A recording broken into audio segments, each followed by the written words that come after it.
Antoine Dubois remarqua que Chloé arrivait au travail avec les bras tremblants. Tous les jours, sans exception, il décida de la suivre pour découvrir pourquoi. Ce qu'il trouva au bout de ces 3 kilomètres allait changer sa vie, à jamais. Antoine était le propriétaire de la plus grande entreprise de navigation de la Côte d'Azur. Il possédait 15 bateaux qui sillonnèrent la mer, emmenant les touristes admirer les baleines, les dauphins et les couchers de soleil flamboyants. La mer, c'était son affaire. La mer, c'était sa vie. La mer, une présence constante qu'il apercevait chaque jour depuis la fenêtre de son bureau sans y accorder plus d'attention. Son entreprise réalisait un chiffre d'affaires de 20 millions d'euros par an. Elle employait 200 personnes. Il avait des contrats avec des hôtels de luxe de toute la région, des touristes venus d'Amérique, du Canada et d'Europe. Il payait des fortunes pour ses excursions exclusives. Antoine avait tout construit, à partir de rien, en commençant avec un simple bateau de pêche, il y a 30 ans. Aujourd'hui, il possédait une villa avec vue sur la mer, une collection de voitures de luxe, un compte bancaire qui grossissait chaque mois, et une vie que beaucoup enviaient. Mais il lui manquait quelque chose qu'il ne parvenait pas à identifier, un vide, mais qu'aucun nouveau bateau ne pouvait combler. Mais pour Chloé, sa femme de ménage depuis 2 ans, la mer, c'était autre chose. C'était un rêve, c'était une promesse, c'était la raison pour laquelle ses bras tremblaient, chaque matin, en arrivant au travail. Si cette histoire résonne en vous, d'une manière ou d'une autre, si vous sentez qu'il y a quelqu'un dans votre vie qui sacrifie tout par amour, restez, car ce que vous allez entendre changera votre façon de voir le sacrifice. Chloé avait 34 ans, c'était une femme menue, d'1,52 m et 52 kilos. Elle ne semblait pas forte, pas capable de porter des choses lourdes. Mais ses bras racontaient une histoire différente. Antoine l'avait embauchée il y a 2 ans pour nettoyer sa villa, avec vue sur la mer. Une maison de 400 mètres carrés, qui valait plus que ce que Chloé gagnerait pendant toute sa vie. Une maison qu'elle nettoyait du lundi au samedi, de 7 heures du matin à 5 heures de l'après-midi. Chloé était l'employée parfaite. Elle arrivait à l'heure, nettoyait chaque recoin, ne se plaignait jamais, ne demandait jamais de jours de congé, ne parlait jamais de sa vie personnelle. Antoine ne savait rien d'elle. Il ne savait pas d'où elle venait. Il ne savait pas si elle avait une famille. Il ne savait pas pourquoi. Ses bras tremblaient, jusqu'au jour où il décida de le découvrir. C'était un vendredi d'octobre. Antoine était dans son bureau, en train de vérifier les rapports financiers du trimestre, quand il vit Chloé sortir par la porte de service. Il était 17h10. Son service était terminé depuis 10 minutes, mais quelque chose attira son attention. Chloé ne se dirigea pas vers l'arrêt de bus comme d'habitude. Elle marcha dans la direction opposée, vers le quartier modeste, de l'autre côté de la colline, vers un endroit où Antoine n'était jamais allé, et ses bras tremblaient, plus que d'habitude. Antoine ressentit de la curiosité, une curiosité qu'il ne pouvait pas expliquer. Quelque chose lui disait qu'il devait la suivre, qu'il devait savoir. Alors, il la suivit. Chloé marcha pendant 20 minutes, dans des rues pentues et des chemins de terre. Elle passa devant des maisons de tôle et des cours remplis de poules. Elle croisa des enfants, jouant au football, avec des ballons dégonflés et des chiens maigres cherchant de la nourriture. Elle traversa un monde qu'Antoine ne connaissait pas, un monde qui existait à seulement 3 kilomètres de sa villa, mais qui aurait pu se trouver sur une autre planète. Finalement, Chloé arriva à une petite maison, en parpaing de ciment, non peint, la maison la plus pauvre, de la rue la plus pauvre, du quartier le plus pauvre. Une maison avec un toit de tôle rouillée et des fenêtres sans vitres. Antoine se cacha derrière un arbre. Il observa. Chloé entra dans la maison. 10 minutes plus tard, elle ressortit, portant quelque chose dans ses bras. Ce n'était pas quelque chose, c'était quelqu'un, c'était un jeune homme, mince, très mince. avec les bras pendants, sans vie, le long de son corps, avec les jambes flasques, comme celles d'une poupée de chiffon. La tête, appuyée sur l'épaule de Chloé, et Chloé se mit à marcher vers la plage, portant cet homme dans ses bras. Antoine la suivit en silence, se tenant à distance, essayant de comprendre ce qu'il voyait. Chloé marcha 3 kilomètres. 3 kilomètres, portant un homme qui pesait presque autant qu'elle. 3 kilomètres, sur des chemins de sable et de pierre. 3 kilomètres, sans s'arrêter. Une seule fois, ses bras tremblaient, son dos se courbait. Sous le poids, la sueur coulait sur son front et mouillait son uniforme de travail, mais elle ne s'arrêta pas. Elle ne déposa pas l'homme, un seul instant. Et quand elle arriva finalement à la plage, elle fit quelque chose qu'Antoine n'oublierait jamais. Elle s'assit sur le sable avec l'homme, toujours dans ses bras, et tous les deux regardèrent la mer. Le soleil se couchait, le ciel se peignait, d'orange, de rose et de violet. Les vagues venaient se briser doucement sur le rivage, et l'homme, dans les bras de Chloé, se mit à pleurer. Ce n'étaient pas des larmes de tristesse, c'étaient des larmes de joie. C'étaient les larmes de quelqu'un qui regarde quelque chose, qu'il aime, quelque chose qu'il rêvait de voir. Depuis des années, Antoine tomba à genoux, derrière quelques palmiers. Les larmes commencèrent à couler sur ses propres joues, sans qu'il puisse les arrêter. Parce qu'à cet instant, il comprit quelque chose. Chloé ne portait pas un inconnu, elle portait quelqu'un qu'elle aimait, quelqu'un pour qui elle traverserait 3 kilomètres tous les jours, quelqu'un pour qui ses bras tremblaient chaque matin, quelqu'un qui ne pouvait pas voir la mer par lui-même. Antoine ne s'approcha pas ce soir-là. Il resta caché, observant, pleurant en silence. Il vit comment Chloé et l'homme restèrent sur la plage, jusqu'à ce que le soleil disparaisse complètement. Il vit comment elle le reporta sur les 3 kilomètres. Il vit comment elle entra dans la maison en parpaing de ciment et ferma la porte. Et il rentra dans sa villa de 400 mètres carrés, se sentant comme si sa vie n'avait aucun sens. Cette nuit-là, Antoine ne put pas dormir. Il resta sur sa terrasse, à regarder la même mer que Chloé et l'homme avait regardé quelques heures plus tôt. La même mer qu'il voyait tous les jours, sans y accorder d'importance. La même mer qui, pour quelqu'un d'autre, était un rêve inatteignable. Le lendemain, Antoine fit quelque chose qu'il n'avait jamais fait. En 2 ans, que Chloé travaillait pour lui. Il se leva tôt, se lava, s'habilla avec des vêtements décontractés, pas avec son costume d'homme d'affaires, et il attendit à la porte de service que Chloé arrive. Normalement, Antoine ne voyait jamais. Ses employés arrivaient, il dormait ou était dans son bureau quand ils entraient. Les employés étaient invisibles pour lui. Ils arrivaient, faisaient leur travail et repartaient sans qu'il les remarque. Mais ce jour-là était différent. Ce jour-là, Antoine avait besoin de voir Chloé. Il avait besoin de lui parler. Il avait besoin de comprendre.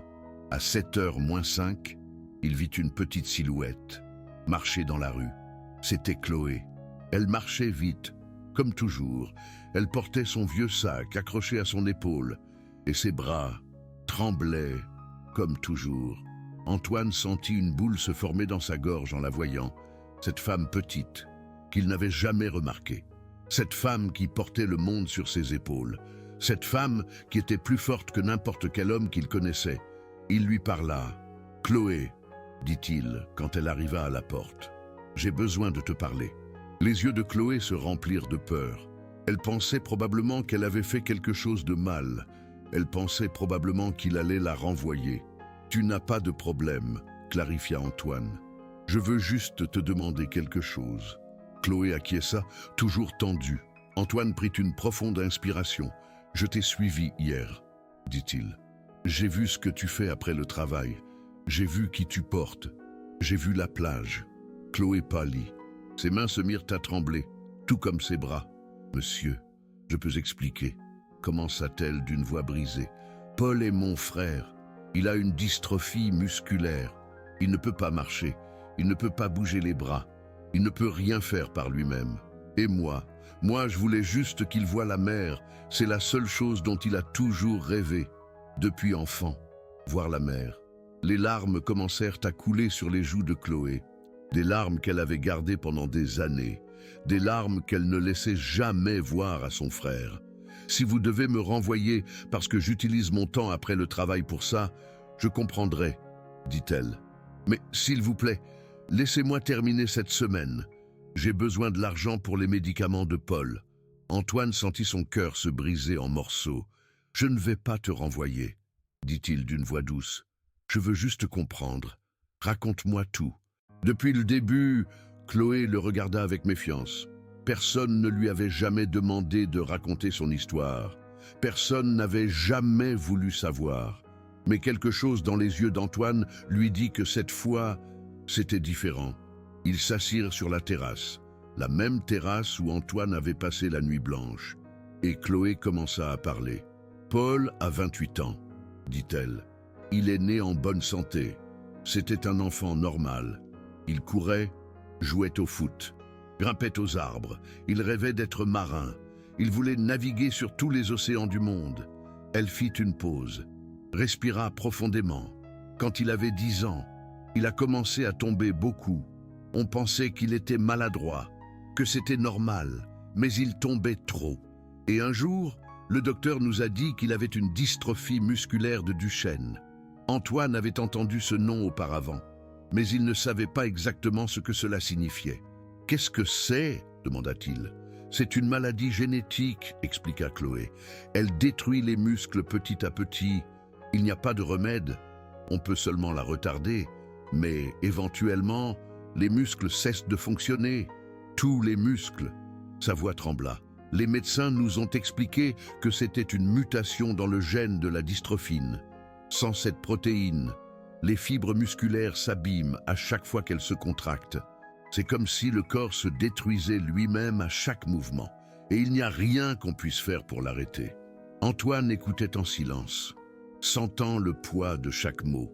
Chloé continua. « Paul a été diagnostiqué à 10 ans.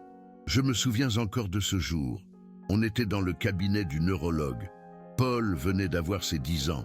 Il portait un maillot de son équipe de foot préférée. Il pouvait encore marcher. Il pouvait encore courir. Il rêvait encore d'être marin. » Elle fit une pause pour sécher ses larmes. « Le docteur nous a dit que Paul perdrait probablement la capacité de marcher avant ses 15 ans, qu'il aurait éventuellement besoin d'aide pour respirer, que son cœur était aussi un muscle et qu'éventuellement, il cesserait aussi de fonctionner. À 14 ans, Paul ne pouvait plus monter les escaliers. À 18 ans, il ne pouvait plus marcher. À 25 ans, il ne pouvait plus bouger les bras. Maintenant, il peut seulement bouger les yeux et parler un peu. Et les médecins disent que l'espérance de vie est de 25 à 30 ans. Antoine sentit un frisson parcourir son dos. « Il a 28 ans, dit-il. » Chloé acquiesça. « Chaque jour est un miracle, murmura-t-elle.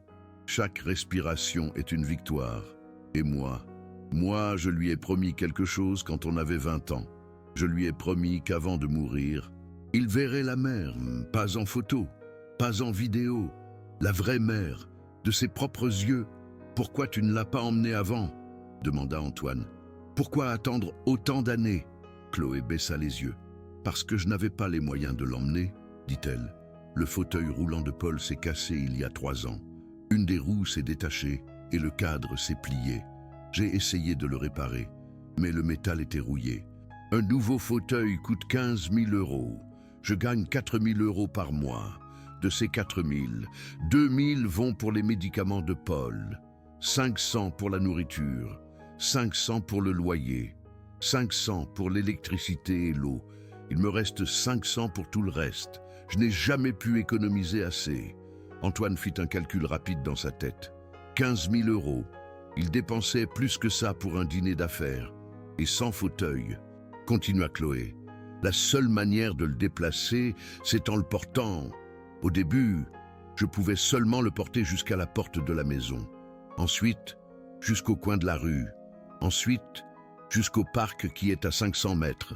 Et j'ai augmenté la distance petit à petit, jusqu'à ce qu'un jour, il y a 1 an et demi, j'ai réussi à le porter jusqu'à la plage. « Comment tu as fait ?» demanda Antoine avec une curiosité sincère. Chloé haussa les épaules. « Chaque soir, je faisais des exercices, des pompes, des squats, n'importe quoi qui fortifie mes bras et mon dos. Je n'avais pas d'argent pour une salle de sport, alors j'utilisais des bouteilles remplies de sable comme haltères. Je faisais 100 pompes chaque soir avant de dormir. Mes bras me faisaient tellement mal que parfois, je ne pouvais pas lever un verre d'eau le lendemain matin. Mais je continuais, parce que je savais que chaque pompe me rapprochait du jour où je pourrais porter Paul jusqu'à la mer. Mais 3 kilomètres, dit Antoine, tous les jours, en le portant. Comment tu peux ? Chloé haussa les épaules. L'amour te donne des forces que tu ne savais pas que tu avais, dit-elle. Paul pèse 45 kilos. Je pèse 52. Quand j'ai commencé à le porter, je pouvais à peine faire 10 pas avant de devoir me reposer. Mais chaque jour, je devenais plus forte. Chaque jour, je pouvais le porter un peu plus. Maintenant, je peux marcher les 3 kilomètres sans m'arrêter. Mes bras tremblent. Mon dos me fait mal. Mais je peux le faire. Depuis combien de temps tu fais ça ? Demanda Antoine. 547 jours, répondit Chloé sans hésiter. 1 an et demi, tous les jours, après le travail, qu'il pleuve ou qu'il fasse beau, tous les jours. Antoine fit le calcul dans sa tête. 547 jours, 3 kilomètres aller, 3 kilomètres retour, ça faisait plus de 3200 kilomètres à porter son frère. C'était comme marcher de Nice jusqu'à Rome et revenir en portant 45 kilos dans les bras. « Et tu n'as jamais manqué un seul jour ?» demanda-t-il incrédule. Chloé secoua la tête. « Jamais. Il y a eu des jours où il pleuvait tellement que je pouvais à peine voir le chemin. Il y a eu des jours où il faisait tellement chaud que la sueur m'aveuglait. Il y a eu des jours où mes bras me faisaient tellement mal que je pensais qu'ils allaient se briser. Mais je n'ai jamais manqué à l'appel, parce que Miguel m'attendait, parce que le coucher de soleil ne dure que quelques minutes, et si je ne l'emmenais pas, il le manquait. » Antoine sentait que chaque parole de Chloé était comme un coup en plein cœur. Un coup qu'il réveillait d'un rêve dans lequel il vivait depuis beaucoup trop d'années. Antoine resta silencieux. Il n'avait pas de mots. Comment répondre à ça ? Comment intégrer un tel sacrifice ? « Pourquoi tu ne me l'as pas dit ?» demanda-t-il finalement. « J'aurais pu t'aider, j'aurais pu faire quelque chose. » Chloé secoua la tête. « Vous êtes mon patron, dit-elle. Je ne voulais pas que vous pensiez que je mendiais. Je ne voulais pas que vous ayez pitié. Je voulais juste travailler, gagner mon argent et m'occuper de mon frère. Rien de plus. » Antoine sentit les larmes vouloir couler à nouveau. « Et tes parents ?» demanda-t-il. « Où sont-ils » Chloé ferma les yeux. La douleur sur son visage était visible. « Ils sont morts, dit-elle. Quand j'avais 18 ans et Miguel 12, un accident de voiture, un conducteur ivre. Ils sont morts sur le coup. Et moi, je suis resté seul avec Miguel. Avec un enfant de 12 ans qui avait une maladie qui allait le tuer lentement. » Chloé ferma les yeux. La douleur était visible dans chaque ligne de son visage. « Ce jour-là a tout changé, continua-t-elle. J'étais dans ma dernière année de lycée. J'avais des plans. Je voulais étudier pour être infirmière. Je voulais avoir une carrière. Mais quand mes parents sont morts, tout cela a disparu. Miguel avait besoin de moi. Il n'y avait personne d'autre. Nos grands-parents étaient morts des années auparavant. Nous n'avions pas d'oncles ou tantes proches. Nous étions juste nous deux contre le monde. » Sa voix se brisa, mais elle continua. « J'ai dû quitter l'école le lendemain des funérailles. J'ai trouvé un travail comme femme de ménage, dans un restaurant. Je travaillais 12 heures par jour pour le salaire minimum. Je rentrais à la maison épuisé, mais je devais encore m'occuper de Miguel, le laver, le nourrir, lui faire ses exercices de thérapie, l'emmener à ses rendez-vous médicaux. Et tout ça toute seule, dit Antoine. Seul, confirma Chloé. Pendant 16 ans, seul. Antoine ne sut que dire. Il resta juste là, à écouter, à sentir le poids de chaque mot. J'ai dû quitter le lycée, continua Chloé. J'ai dû commencer à travailler. J'ai nettoyé des maisons, lavé du linge. garder des enfants, tout ce que je pouvais faire pour payer les médicaments de Miguel, pour garder un toit au-dessus de nos têtes, pour le nourrir. Elle fit une pause. Je ne me suis jamais mariée. Je n'ai jamais eu d'enfant. Je n'ai jamais eu de vie en dehors de Miguel. Mais je ne regrette rien. C'est mon frère. C'est la seule chose que j'ai. Et je lui ai promis qu'il verrait la mer. Antoine se leva de sa chaise. Il marcha vers le bord de la terrasse. Il regarda l'océan qui s'étendait devant lui. Le même océan qu'il prenait pour acquis tous les jours. « J'ai 15 bateaux », dit-il sans se retourner. 15 bateaux qui sillonnent cet océan en emmenant des touristes. Des gens qui paient des milliers d'euros pour voir des baleines, des dauphins et des couchers de soleil flamboyants. Des gens qui montent sur mes bateaux comme si c'était la chose la plus normale du monde. Il se retourna pour regarder Chloé. « Et toi ? Tu portes ton frère sur 3 kilomètres tous les jours pour qu'il puisse voir la même mer depuis le rivage. » Chloé ne dit rien. Elle le regarda simplement avec des yeux humides. « Tu as honte de ce que tu fais ?» demanda Antoine. Chloé secoua la tête. « Jamais, dit-elle. C'est la seule chose que je peux lui donner, la seule chose qui soit en mon pouvoir. Je n'ai pas d'argent pour les médecins. Je n'ai pas d'argent pour les thérapies. Je n'ai d'argent pour rien. Mais j'ai mes bras, et mes bras peuvent le porter jusqu'à la mer. » Antoine sentit quelque chose se briser en lui, quelque chose qui dormait depuis des années, quelque chose qui s'était perdu entre les affaires, les chiffres et les réunions d'actionnaires. Que feriez-vous à la place d'Antoine ? Que feriez-vous si vous découvriez que votre employé, la femme qui nettoie votre maison, sans jamais se plaindre, et porte son frère mourant sur 3 kilomètres tous les jours pour tenir une promesse ? Que feriez-vous si vous saviez qu'elle fait cela non pas pour l'argent, non pas pour la reconnaissance, mais par amour pur ? Antoine pouvait ignorer ce qu'il avait vu. Il pouvait revenir à sa vie normale. Il pouvait continuer à regarder la mer depuis son bureau sans penser à Chloé ni à Miguel. Il pouvait faire semblant de n'avoir jamais suivi son employé, de n'avoir jamais vu ses bras tremblants porter un poids impossible. Mais il ne pouvait pas. Quelque chose avait changé en lui, quelque chose qu'il ne pouvait pas ignorer. Il avait vu l'amour dans sa forme la plus pure. Il avait vu le sacrifice sans rien attendre en retour. Il avait vu une petite femme porter des montagnes pour son frère. Et cela l'avait changé pour toujours. Si vous n'avez encore rien ressenti, vérifiez si vous avez un pouls. Parce que ce qui va suivre est le moment qui a tout changé. Antoine n'alla pas travailler ce jour-là. Il annula toutes ses réunions, congédia tous ses assistants et resta dans son bureau à réfléchir pendant des heures. Il avait 52 ans. Il avait construit un empire maritime à partir de rien. Il avait plus d'argent qu'il ne pourrait en dépenser en 3 vies. Il avait des bateaux, des maisons, des voitures, des investissements. Il avait tout ce que la société considère comme réussi. Mais il n'avait jamais porté personne sur 3 kilomètres par amour. Il n'avait jamais rien sacrifié pour une autre personne. Il n'avait jamais aimé personne de la manière dont Chloé aimait Miguel. Et cela le faisait se sentir vide, plus vide qu'il ne s'était jamais senti de toute sa vie. Antoine prit le téléphone. Il appela son assistant. « Il faut que vous me trouviez quelque chose, » dit-il. « Un van, adapté aux personnes en fauteuil roulant. Le meilleur qui existe. » Pour demain, son assistant semblait confus. Mais il ne demanda rien. Il ne demandait jamais. « Et un fauteuil roulant, » ajouta Antoine. « Électrique. De ceux qui se contrôlent avec le menton ou avec les yeux. Peu importe le prix. J'en ai besoin pour demain. »« Oui, monsieur, » répondit l'assistant. Antoine raccrocha et regarda par la fenêtre.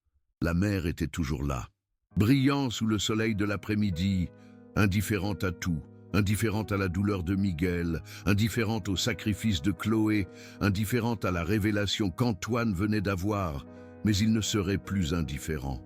Jamais plus. Le lendemain, Antoine arriva tôt à la maison. Avant que Chloé ne commence son service, la vanne était garée devant l'entrée, blanche, neuve, avec une rampe automatique pour fauteuil roulant et des sièges spéciaux en cuir. Chloé arriva à 7 heures pile comme toujours. Elle s'arrêta net quand elle vit la vanne. « Qu'est-ce que c'est que ça ?» demanda-t-elle. Antoine lui tendit les clés. « C'est à toi, dit-il. Chloé le regarda sans comprendre. Ses yeux allaient d'Antoine à la vanne et de la vanne à Antoine. Son cerveau ne pouvait pas traiter ce qu'il voyait. « Je ne peux pas accepter ça », dit-elle finalement, en reculant d'un pas. « C'est trop... Monsieur, ça doit coûter une fortune. Je n'ai pas les moyens de vous le payer, je n'ai pas les moyens de... » Sa voix se brisa, les larmes commencèrent à couler. Antoine secoua la tête doucement. « Tu n'as pas à le payer, dit-il. C'est un cadeau, pas un prêt, pas une dette, un cadeau, pour toi et pour Miguel. »« Mais pourquoi ?» demanda Chloé d'une voix tremblante. « Pourquoi ferait-il ça? Je ne suis que son employé. Je ne fais que nettoyer sa villa.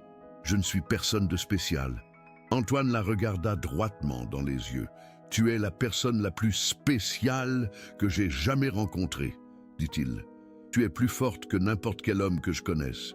Tu as plus d'amour que quiconque que j'ai jamais vu. Tu portes des montagnes pour ton frère sans rien demander en retour. Non, tu n'es pas personne de spécial. Tu es la personne la plus spéciale au monde. » « Mais pourquoi ?» demanda Chloé, les larmes aux yeux. « Pourquoi ferait-il ça pour nous ?» Antoine réfléchit un instant. Comment expliquer quelque chose qu'il comprenait à peine lui-même? « Parce que tu m'as appris quelque chose, » dit-il finalement. « Tu m'as appris que l'amour, ce n'est pas ce que tu dis, c'est ce que tu fais. C'est porter ton frère sur 3 kilomètres même si tes bras te font mal. C'est tout sacrifier pour tenir une promesse. C'est faire l'impossible parce que quelqu'un que tu aimes en a besoin. » Il fit une pause.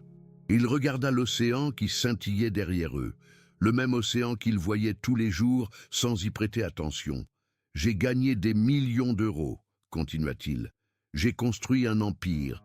J'ai des yachts qui sillonnent les mers, mais je n'ai jamais fait quelque chose qui comptait vraiment.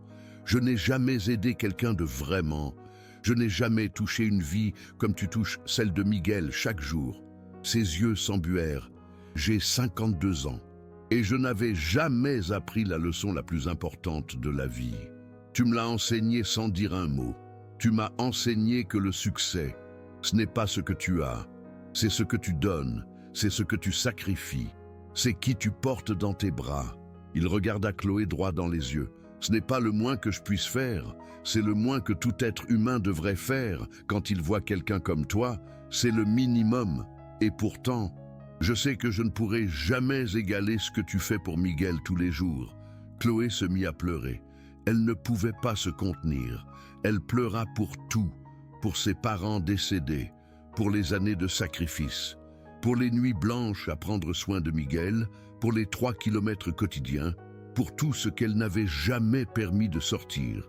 Et Antoine la serra dans ses bras, comme il n'avait jamais serré personne, comme un père serre sa fille, comme un être humain serre un autre être humain qui souffre. « Mais ce n'est pas tout, » dit Antoine quand Chloé se calma un peu. « Il y a autre chose. » Il ouvrit la porte arrière du van.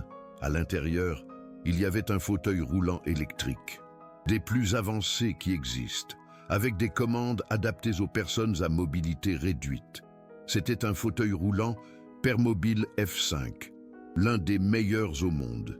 Il avait un système d'inclinaison pour éviter les escarres. Il avait une élévation du siège pour que Miguel puisse atteindre les étagères hautes. Il avait une suspension pour les terrains irréguliers. Il avait des lumières LED pour la nuit. Il avait tout ce que la technologie moderne pouvait offrir. Et il coûtait plus de 300 000 €, une somme que Chloé n'aurait jamais pu gagner de toute sa vie. « Ce fauteuil se contrôle avec le menton », expliqua Antoine, en montrant un petit capteur près de l'appui-tête. Miguel n'a qu'à bouger légèrement le menton pour contrôler la direction, vers l'avant pour avancer, vers l'arrière pour reculer, sur les côtés pour tourner. Il n'a besoin ni de ses bras, ni de ses jambes, seulement de son menton. Chloé regardait le fauteuil sans pouvoir y croire. « Miguel pourra se déplacer seul, » continua Antoine. « Il pourra aller où il veut. Il pourra sortir dans le jardin. Il pourra aller à l'épicerie du coin. Il pourra aller à la plage s'il le souhaite, sans avoir besoin que tu le portes. » Chloé regarda le fauteuil avec les yeux écarquillés. Elle ne pouvait pas croire ce qu'elle voyait. « Combien ça coûte ?» murmura-t-elle. « Ça n'a pas d'importance, » dit Antoine. « Ce qui importe, c'est que maintenant Miguel peut aller à la mer quand il veut. Et toi, tu peux reposer tes bras. Chloé se jeta dans ses bras une fois de plus. Elle pleura pendant 10 minutes sans s'arrêter. Et Antoine la laissa pleurer, parce qu'il comprenait que ses larmes venaient d'années, qu'elles étaient la libération d'un poids qu'elle avait porté seule pendant trop longtemps. Mais Antoine n'avait pas terminé. « Il y a encore une chose », dit-il quand Chloé se sépara finalement. « Je veux rencontrer Miguel et je veux l'emmener dans un endroit spécial. »« Où ça ?» demanda Chloé. Antoine sourit. « À la mer, » dit-il. « Mais pas depuis le rivage, depuis l'intérieur. » Cet après-midi-là, Antoine conduisit le van jusqu'à la petite maison modeste où vivaient Chloé et Miguel. Quand il entra pour la première fois, il sentit son cœur se serrer. La maison était petite, une seule pièce pour tout, un matelas sur le sol où dormait Chloé, un vieux lit médical où était Miguel, une kitchenette avec 2 plaques chauffantes, une salle de bain où l'on pouvait à peine se retourner, et sur les murs, des douzaines de photos de la mer. Des découpes de magazines, des vieilles cartes postales, des impressions d'Internet sur papier ordinaire, toutes montrant des océans, des plages, des bateaux, des couchers de soleil sur l'eau. Il y avait des photos des Caraïbes avec des eaux turquoises, de la Méditerranée avec ses côtes rocheuses, du Pacifique avec des vagues géantes, de toutes les mers du monde que Miguel ne pourrait jamais visiter. Dans un coin, il y avait une carte du monde marquée avec des punaises de couleur. Chaque punaise représentait un endroit que Miguel voulait connaître. Les Caraïbes, Hawaï, les îles grecques, l'Australie, la Nouvelle-Zélande. La carte était remplie de punaises, remplie de rêves qui ne se réaliseront jamais. À côté de la carte, il y avait une petite bibliothèque. Antoine s'approcha pour la regarder. Tous les livres parlèrent de la mer, de navigation, de bateaux, d'explorateurs maritimes. Il y avait des biographies de Christophe Colomb, de Magellan, de James Cook. Il y avait des romans de Jules Verne et Herman Melville. Il y avait des guides d'identification de poissons et d'oiseaux marins. C'est sa collection, expliqua Chloé. Depuis qu'il est enfant, il collectionne tout ce qui touche à la mer. Des livres, des photos, des cartes, tout ce que tu veux. Il dit que quand il les regarde, il peut s'imaginer ce que ça fait d'être là. Il dit qu'il ferme les yeux et qu'il peut entendre les vagues, il peut sentir le sel, il peut sentir le vent. Antoine regarda Miguel. Le jeune homme était en train de l'observer avec ses yeux brillants qui contrastaient tellement avec son corps immobile. Antoine marcha vers le lit où était Miguel. Le jeune homme le regarda avec de grands yeux curieux, des yeux qui brillaient malgré tout, des yeux qui avaient encore de la vie. « Tu dois être Antoine », dit Miguel avec difficulté. Sa voix était faible mais claire. « Chloé m'a parlé de toi, et toi, tu es Miguel », répondit Antoine, « celui qui rêve de la mer. » Miguel tenta de sourire. Ses muscles faciaux ne répondaient plus bien, mais l'effort était visible. « Je ne rêve pas seulement de la mer, » dit-il. « Je la vois, tous les jours, grâce à ma sœur. Elle m'emmène la voir. »« Je sais, » dit Antoine. « Je l'ai vue. J'ai vu comment elle te portait sur 3 kilomètres. J'ai vu comment vous regardiez le coucher de soleil ensemble. » Les yeux de Miguel s'embuèrent. « Elle est incroyable, n'est-ce pas ?» dit-il. « Ma sœur, la femme la plus forte du monde, pas pour ses muscles, pour son cœur. » Antoine sentit sa gorge se serrer. « C'est pour ça que je suis là, dit-il. Je veux te poser une question, Paul. » « Quelle question ?» Antoine se rapprocha. « Tu as déjà été dans la mer ?» demanda-t-il. Pas en la regardant de l'extérieur, dedans, sur un bateau, sentant les vagues, sentant l'odeur du sel, faisant partie de l'océan. Paul secoua la tête lentement. « Non, » murmura-t-il, « je la vois seulement depuis la plage. C'est plus que ce que j'aurais jamais pensé avoir. Mais être dedans, c'est impossible pour quelqu'un comme moi. » Antoine sourit. « Rien n'est impossible, » dit-il. « J'ai un bateau, un grand bateau, avec de la place pour ton nouveau fauteuil roulant. Et demain, si tu veux, je vais t'emmener en mer, à la vraie mer, à la mer dont tu as toujours rêvé. » Les yeux de Paul s'écarquillèrent tellement qu'on aurait dit qu'ils allèrent sortir de leurs orbites. Les larmes commencèrent à couler sur ses joues sans qu'il puisse les arrêter. Tu es sérieux? Demanda-t-il d'une voix tremblante. Complètement sérieux, dit Antoine. Il est temps que tu connaisses la mer de l'intérieur. Paul regarda sa sœur. Chloé pleurait encore. Mais cette fois, ses larmes étaient de joie pure. Chloé, dit Paul, on va aller à la mer, à la vraie mer, sur un bateau. Chloé acquiesça sans pouvoir parler. Elle s'approcha simplement de son frère et lui embrassa le front. Oui, murmura-t-elle, on va aller à la mer. Certaines personnes vont mettre cette vidéo en pause ici. Ils vont dire que c'est trop, qu'ils ne peuvent pas traiter autant d'émotions. Et c'est normal. Respirez, prenez un moment. Mais je vous promets que ce qui vient vaut la peine. Si cette histoire vous aide, si vous sentez que quelque chose change en vous, envisagez de soutenir cette chaîne. Votre soutien permet à des histoires comme celle-ci d'atteindre plus de personnes qui ont besoin de les entendre. Des personnes qui portent des montagnes en silence. Des personnes qui ont besoin de savoir qu'elles ne sont pas seules. Parce que je ne vous ai pas encore raconté ce qui s'est passé quand Paul a finalement été en mer. Le jour où Antoine emmena Paul à la mer fut le jour le plus important de sa vie. Pas de la vie de Paul, de la vie d'Antoine. Parce que ce jour-là, Antoine comprit quelque chose qu'il avait oublié il y a de nombreuses années. Il comprit que le succès ne se mesure ni en bateau, ni en maison, ni en compte bancaire. Le succès se mesure aux vies que vous touchez, à l'amour que vous donnez, aux montagnes que vous portez pour les autres. Le jour suivant se leva parfait, ciel bleu sans un seul nuage, mer calme comme un miroir, soleil brillant mais pas trop chaud, comme si l'univers savait que quelque chose de spécial allait se passer. Antoine arriva à 8 heures du matin avec la camionnette. Il aida Chloé à installer Paul dans son nouveau fauteuil roulant. Il lui montra comment fonctionnèrent les commandes. Paul, en bougeant simplement le menton, pouvait diriger le fauteuil vers l'avant, vers l'arrière, vers les côtés. Pour la première fois en 3 ans, Paul se déplaça seul. Au début, ce fut un petit mouvement, 1 centimètre vers l'avant, puis un autre. Paul était concentré, son menton bougeant légèrement pour contrôler le fauteuil. Ses yeux brillaient d'un mélange de concentration et de joie. 2 centimètres de plus, 3, 4, et soudain, le fauteuil se déplaçait fluidement. Paul avait compris comment cela fonctionnait. Il avait trouvé le rythme. Les larmes coulaient sur son visage, mais il ne cessait de sourire. Il tourna en rond dans la petite pièce. Il alla vers la porte, recula, recommença à tourner. C'était comme voir un enfant apprendre à marcher pour la première fois. Chaque mouvement était une célébration. Il sortit dans la cour. Le soleil lui frappa le visage. L'air frais emplit ses poumons, et Paul leva les yeux vers le ciel, vers ce ciel bleu qu'il voyait rarement parce qu'il était toujours à l'intérieur de la maison. « Je suis libre », murmura-t-il d'une voix brisée par l'émotion. « Pour la première fois en 3 ans, je suis libre. » Chloé se couvrit la bouche avec ses mains. Les larmes coulaient, sans contrôle. Elle ne pouvait pas croire ce qu'elle voyait.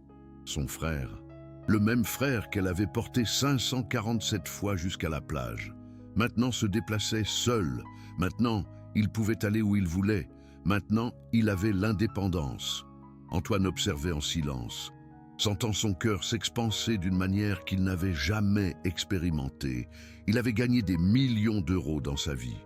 Il avait conclu d'énormes affaires. Il avait acheté des maisons, des bateaux et des voitures. Mais il n'avait jamais ressenti ce qu'il ressentait à ce moment-là. C'est ça, donner, pensa-t-il. C'est ça, changer vraiment une vie. Chloé pleurait sans pouvoir se retenir. Voir son frère se déplacer seul après tant de temps était plus que ce que son cœur pouvait supporter. Antoine les emmena au port où se trouvaient ses bateaux. Il choisit le plus grand, le plus confortable, celui qui avait le plus de place pour le fauteuil roulant. Les employés préparèrent tout, rampes spéciales, sièges adaptés, tout le nécessaire pour que Paul soit en sécurité et confortable, et à 9 heures du matin, le bateau appareilla. Antoine avait choisi son plus grand bateau, l'Espérance Marine, un yacht de 20 mètres de long qu'il réservait normalement à ses clients les plus exclusifs. Il avait fait installer une rampe spéciale et des rails de sécurité pour le fauteuil roulant. Il avait embauché 2 infirmiers qui seraient disponibles si Paul avait besoin de soins médicaux. Il avait tout préparé pour que cette journée soit parfaite. Le moteur du bateau rugit doucement et l'embarcation commença à bouger. D'abord lentement, traversant la baie protégée, puis plus rapidement, sortant en pleine mer. Paul était sur le pont, son fauteuil roulant sécurisé mais libre de tourner. Le vent de la mer lui frappait le visage. Le sel lui mouillait les lèvres. Les vagues faisaient doucement balancer le bateau. L'odeur de l'océan emplit ses poumons. Le son des mouettes arrivait de toutes les directions. Et Paul ferma les yeux. « Je peux le sentir », dit-il d'une voix brisée. « Je peux le sentir. La mer, elle est partout, à l'intérieur de moi, autour de moi. Je fais partie d'elle. » Il ouvrit les yeux et regarda autour de lui. Il regarda les vagues qui s'étendaient jusqu'à l'horizon. Il regarda les mouettes qui volaient au-dessus du bateau. Il regarda le ciel bleu qui se fondait avec la mer en une ligne parfaite. « J'ai toujours rêvé de ça », dit-il d'une voix tremblante. « Depuis que j'étais enfant, je voyais des photos de la mer et je me demandais comment ce serait de le sentir. Et maintenant, je le sais. Maintenant, je suis ici. Maintenant, je fais partie de la mer. » Chloé était à ses côtés, tenant sa main immobile. Les larmes coulaient sur ses joues, mais elle ne les essuyait pas. Elle laissait couler, qu'elles se mélangent avec le sel de la mer, qu'elles deviennent partie de l'océan. Comme Paul avait toujours voulu. « On l'a fait, Paul », murmura-t-elle. « On a tenu la promesse. Tu es en mer, pas en la regardant depuis le rivage. Dedans, faisant partie d'elle, comme tu as toujours rêvé. » Paul ouvrit les yeux. Il regarda sa sœur avec une expression qu'Antoine n'oublierait jamais. C'était une expression d'amour si pure, si profonde, que ça faisait mal de la voir. « C'est toi qui m'as amené ici, » dit Paul. « Pas ce bateau, pas ce monsieur riche. Toi, chacun de ces 3 kilomètres que tu as parcourus en me portant, m'ont amené ici. Chaque fois que tes bras tremblaient, tu me rapprochais de la mer. » Chloé ne put répondre.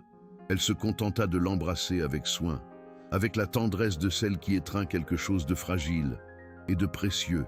Antoine s'éloigna pour leur laisser de l'intimité. Il se posta à la proue du bateau, regardant l'horizon. Le même horizon qu'il avait vu des milliers de fois. Mais aujourd'hui, il semblait différent. Aujourd'hui, il comprenait ce que signifiait la mer pour quelqu'un qui n'avait jamais pensé la voir d'aussi près. Le bateau navigua pendant 3 heures. Ce furent les 3 heures les plus belles de la vie de Miguel. Ils virent d'abord des dauphins, un groupe de 8 dauphins ânés en bouteille qui nageaient le long du bateau, comme s'ils l'escortaient. Ils bondissaient hors de l'eau et semblaient sourire. Miguel rit. C'était la première fois que Chloé entendait ce rire depuis des années. Puis, ils virent des pélicans voler bas, effleurant la surface de l'eau avec leurs ailes. Ils virent des poissons volants qui sautaient d'une vague à l'autre. Ils virent une raie manta énorme qui passa juste sous le bateau, son ombre obscure se déplaçant lentement dans l'eau cristalline, et ils virent le soleil se refléter dans l'eau, créant des milliers de diamants de lumière. La mer brillait comme si elle était faite de joyaux. Chaque vague était une nouvelle explosion de couleurs. Chaque moment était une carte postale vivante. Antoine ordonna d'arrêter le bateau à un endroit spécial qu'il connaissait bien. Un lieu où les baleines à bosse passaient lors de leur migration annuelle. Ce n'était pas encore la saison des baleines, mais parfois il en apparaissait une en retard. Et ce jour-là, l'univers décida d'offrir à Miguel un dernier miracle. Au loin, une colonne d'eau s'éleva vers le ciel, puis une autre, et encore une autre. « Des baleines », murmura Miguel, les yeux plus grands que jamais. « Ce sont des baleines. » C'était 3 baleines à bosse, une mère, un père et un baleineau. Elles passèrent à moins de 50 mètres du bateau. La mère sortit de l'eau dans un saut spectaculaire, son corps énorme s'élevant vers le ciel avant de retomber avec un fracas qui s'entendit à des kilomètres. Miguel pleura, Chloé pleura, Antoine pleura, tout le monde sur le bateau pleura. Et Miguel ne ferma pas les yeux un seul instant. Il voulait tout voir, tout graver dans sa mémoire, tout garder pour toujours. Quand le bateau commença à revenir au port, Miguel dit quelque chose qui fit que tout le monde s'arrêta. Maintenant je sais ce que c'est d'être à l'intérieur du rêve, dit-il d'une voix claire et ferme. C'est mieux que je ne l'imaginais, beaucoup mieux. Antoine s'approcha de lui. Tu peux venir quand tu veux, dit-il. Ce bateau est à toi aussi maintenant. Chaque fois que tu veux voir la mer, tu n'as qu'à le dire. Miguel le regarda droit dans les yeux. Merci, dit-il. Mais pas seulement pour le bateau, pour avoir vu ma sœur, pour avoir vu ce qu'elle fait pour moi. La plupart des gens ne voient pas les personnes comme elle. Elles sont invisibles. Mais vous l'avez vue. Et ça signifie plus que n'importe quel bateau. Antoine sentit les mots se nouer dans sa gorge. Elle m'a appris quelque chose, dit-il. Elle m'a appris que l'amour n'a pas de limite, que le sacrifice véritable ne demande rien en retour, qu'il y a des personnes dans ce monde qui portent des montagnes pour ceux qu'elles aiment. Miguel acquiesça lentement. Ma sœur porte des montagnes, dit-il. Elle porte des montagnes tous les jours et elle ne se plaint jamais. Elle ne demande jamais de reconnaissance. Elle le fait, tout simplement, parce qu'elle m'aime.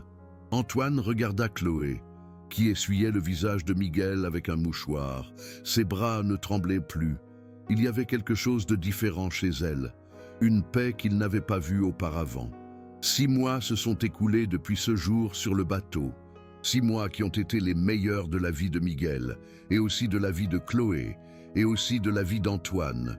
Chaque semaine, sans faute, tous les 3 partent en mer ensemble. Parfois, ils vont voir des dauphins. Parfois, ils vont pêcher. Parfois, ils naviguent simplement sans but, laissant le vent les emmener où il veut. Miguel a créé un journal de ses voyages, un cahier où il note chaque chose qu'il voit, chaque dauphin, chaque baleine, chaque coucher de soleil, chaque moment de bonheur. C'est un cahier rempli de joie, rempli de gratitude, rempli d'amour. Les médecins qui le suivent n'en reviennent pas de ses progrès. Ils disent que Miguel aurait dû mourir il y a 3 ans. Selon les statistiques, ils disent que les patients atteints de dystrophie de Duchenne vivent rarement au-delà de 28 ans. Mais Miguel a 28 ans et demi, et il continue de se battre. Il continue de sourire. Il continue de voir la mer. Les médecins disent qu'il a dépassé toutes les attentes. Ils disent que son attitude positive y est pour beaucoup. Ils disent qu'avoir une raison de vivre fait toute la différence. Et Miguel a une raison de vivre. Il a la mer, il a sa sœur, il a Antoine. Il a une famille qu'il a trouvée quand il s'y attendait le moins. Antoine a tenu sa promesse. Chaque semaine, sans faute, il emmène Miguel et Chloé sur son bateau. Ils ont vu des baleines. Ils ont vu des tortues marines. Ils ont vu des couchers de soleil à couper le souffle. Ils ont créé des souvenirs qui dureront plus longtemps que n'importe quelle vie. Chloé ne porte plus Miguel sur 3 kilomètres. Elle n'a plus à le faire. Le van aménagé lui permet de l'emmener partout. Le fauteuil roulant électrique lui permet de se déplacer seul. Mais parfois, quand ils sont sur la plage à regarder le coucher de soleil, Chloé le porte encore dans ses bras. Non pas parce qu'elle doit le faire, mais parce qu'elle le veut, parce que ses bras qui tremblaient tant ont trouvé leur but, ont trouvé leur raison d'être, ont trouvé l'amour le plus pur qui existe. Antoine a changé aussi. Il ne passe plus ses journées enfermé dans son bureau à regarder des chiffres. Il ne voit plus la mer comme un business. Maintenant, il la voit comme Miguel la voit, comme un cadeau, comme un miracle, comme quelque chose que l'on ne doit jamais prendre pour acquis. Il a créé une fondation, elle s'appelle la Fondation Bras d'Amour. Elle aide les familles qui s'occupent de personnes atteintes de maladies dégénératives. Elle leur donne des fauteuils roulants. Elle leur donne des vannes aménagées. Elle leur donne du matériel médical. Elle leur donne ce que Chloé n'a jamais eu. La première année, la Fondation a aidé 120 familles. Des familles comme celle de Chloé et Miguel, des familles où quelqu'un porte quelqu'un tous les jours, des familles où l'amour dépasse toute limite physique. Antoine rend visite personnellement à chaque famille, il écoute leurs histoires, il rencontre leurs proches, et chaque fois qu'il voit quelqu'un porter quelqu'un, il pense à Chloé, à ses bras tremblotants, à ses 3 kilomètres quotidiens, à son amour inébranlable. Et sur chaque fauteuil roulant qu'il donne, il y a une petite plaque qui dit « Pour ceux qui portent des montagnes par amour, Chloé travaille maintenant pour la Fondation. Elle ne fait plus le ménage. Maintenant, Elle aide d'autres familles qui sont dans la même situation qu'elle l'a été. Elle leur apprend comment prendre soin de leurs proches. Elle leur apprend comment rester forts. Elle leur apprend qu'elles ne sont pas seules. Et chaque fois qu'une nouvelle famille reçoit de l'aide, Chloé leur raconte son histoire. Elle leur parle de Miguel, des 3 kilomètres, de la mer, et elle leur dit quelque chose qu'Antoine n'oubliera jamais. Elle leur dit « L'amour te donne des forces que tu ne savais pas que tu avais. Il suffit d'être prêt à les utiliser. Cette histoire ne devrait pas exister. Il ne devrait pas y avoir une femme de ménage qui porte son frère sur 3 kilomètres chaque jour, juste pour qu'il puisse voir la mer. Il ne devrait pas y avoir un jeune homme atteint de dystrophie qui rêve de faire partie de l'océan. Il ne devrait pas y avoir un millionnaire qui apprend le sens de l'amour en observant ses employés, mais elle existe. Parce que le monde, malgré tout ce qui ne va pas, a encore des gens comme Chloé, des gens qui soulèvent des montagnes, des gens qui tiennent leurs promesses, des gens qui aiment sans rien demander en retour. Et si vous écoutez ça, si vous êtes arrivé jusqu'ici, je veux que vous fassiez quelque chose. Pensez à quelqu'un qui soulève une montagne pour vous, quelqu'un qui se sacrifie sans se plaindre, quelqu'un qui vous aime même s'il ne le dit jamais avec des mots. Ça peut être votre mère qui cumule 2 emplois pour que vous puissiez étudier. Ça peut être votre père qui ne se plaint jamais, même si son dos le fait souffrir. Ça peut être votre sœur qui garde vos enfants pour que vous puissiez travailler. Ça peut être votre ami qui est toujours là, même si vous ne le demandez jamais. Nous avons tous quelqu'un qui soulève des montagnes pour nous. La question est-ce que nous nous en rendons compte? Et dites-lui merci. Pas demain, pas la semaine prochaine, pas quand vous aurez le temps. Aujourd'hui, maintenant, à cet instant précis, avant qu'il ne soit trop tard. Parce que les gens qui soulèvent des montagnes ne vivent pas éternellement. Et un jour, quand ils ne seront plus là, vous allez regretter toutes les fois où vous n'avez pas dit merci, toutes les fois où vous avez pris leur sacrifice pour acquis, toutes les fois où vous ne les avez pas vus. Parce que les gens comme Chloé n'attendent pas de reconnaissance. Ils n'attendent pas de récompense. Ils attendent seulement que les personnes qu'ils aiment soient heureuses. Et parfois, un simple merci. C'est tout ce dont ils ont besoin pour continuer à soulever. La dernière fois que j'ai vu Miguel, c'était dans une vidéo qu'Antoine m'a envoyée. C'était l'anniversaire de Miguel, son 29e. Un anniversaire que les médecins disaient qu'il n'atteindrait jamais. Un anniversaire qui était un miracle en soi. Ils étaient sur le bateau, comme chaque semaine depuis 6 mois. Le soleil se couchait sur la mer. Le ciel se peignait de toutes les couleurs imaginables. Orange intense près de l'horizon, rose tendre plus haut, violette profond là où le jour rencontrait la nuit. Et Miguel, dans son fauteuil roulant sur le pont, regardait l'horizon avec les yeux remplis de larmes. Des larmes de bonheur, des larmes de gratitude, des larmes de quelqu'un qui sait que chaque moment est un cadeau. Autour de lui, il y avait des ballons et des serpentins. Il y avait un gâteau en forme de bateau avec 29 bougies. Il y avait des pancartes faites à la main par les enfants des familles que la Fondation avait aidées, avec des messages comme « Joyeux anniversaire Miguel » et « Merci de nous inspirer ». Chloé était à ses côtés. Ses bras ne tremblaient plus, son cœur ne portait plus le poids tout seul. Elle avait de l'aide, elle avait du soutien, elle avait quelqu'un qui avait enfin vu son sacrifice. Mais plus important encore, elle avait de l'espoir, pour la première fois en 16 ans. Elle avait l'espoir que l'avenir pouvait être meilleur, qu'elle n'était pas seule, qu'il y a des gens bien dans le monde qui voient les invisibles. Et Miguel a dit quelque chose qui m'a fait pleurer pendant des heures. Il a dit « La mer n'est pas de l'eau salée. La mer, c'est de l'amour liquide, et je nage dans l'amour de ma sœur chaque jour de ma vie. » Chloé l'a serré dans ses bras avec tout l'amour qu'elle avait. Antoine les regardait de loin, sentant que ses propres yeux s'humectaient, et le soleil a disparu lentement à l'horizon, peignant le ciel de toutes les couleurs que Miguel avait toujours rêvé de voir. Orange comme les clémentines qu'ils mangeaient quand ils étaient enfants, rose comme les fleurs que leur mère plantait dans le jardin, violette comme les couchers de soleil dont Miguel lisait dans ses livres d'aventure, rouge comme l'amour que Chloé ressentait pour son frère. Le soleil a disparu comme promettant de revenir demain. comme il revient toujours, comme l'amour revient toujours, comme Chloé revenait toujours pour porter son frère. 547 jours à le porter jusqu'à la plage. 547 couchers de soleil partagés.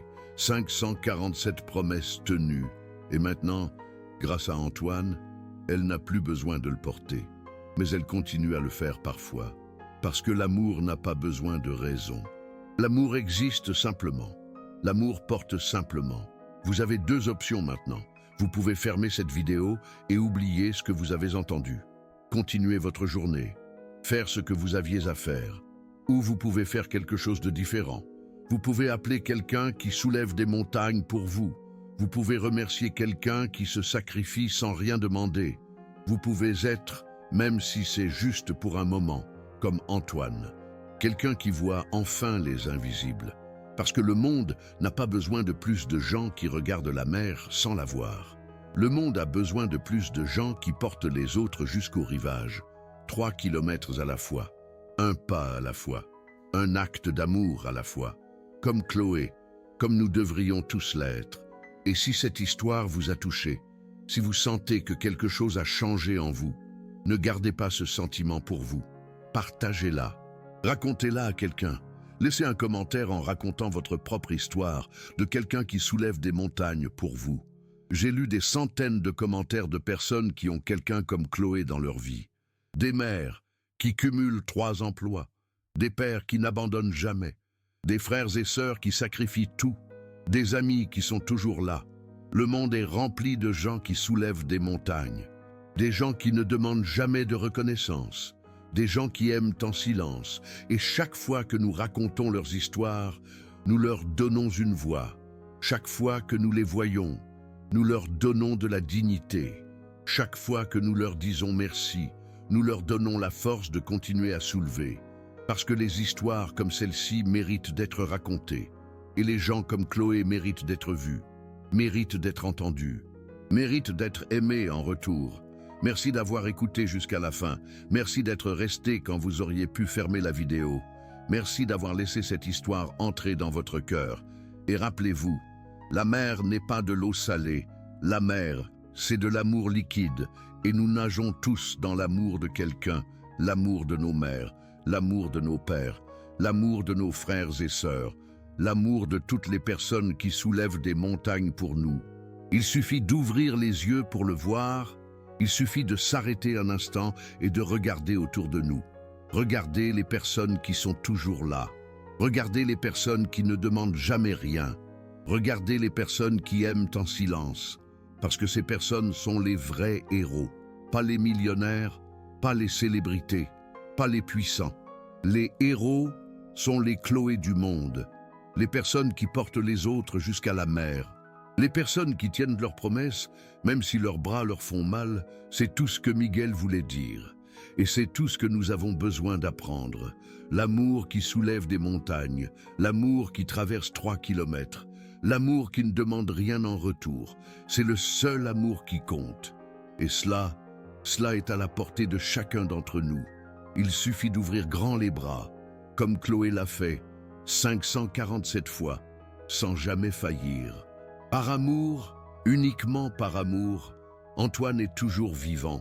Il regarde encore la mer chaque semaine. Il sent toujours le vent caresser son visage. Il pleure encore de joie à chaque fois qu'il aperçoit un dauphin ou une baleine. Les médecins disent que c'est un miracle, qu'il aurait dû mourir il y a des années, que chaque jour qui passe est un cadeau, un véritable cadeau du ciel. Mais Antoine connaît la vérité. Il n'est pas en vie grâce à un miracle médical. Il est en vie parce qu'il a une raison de vivre. Il est en vie parce que quelqu'un l'a porté jusqu'à la mer. Il est en vie parce que l'amour de sa sœur est plus fort que n'importe quelle maladie. Et Chloé continuera de le porter. Pas parce qu'elle doit le faire, mais parce qu'elle le veut.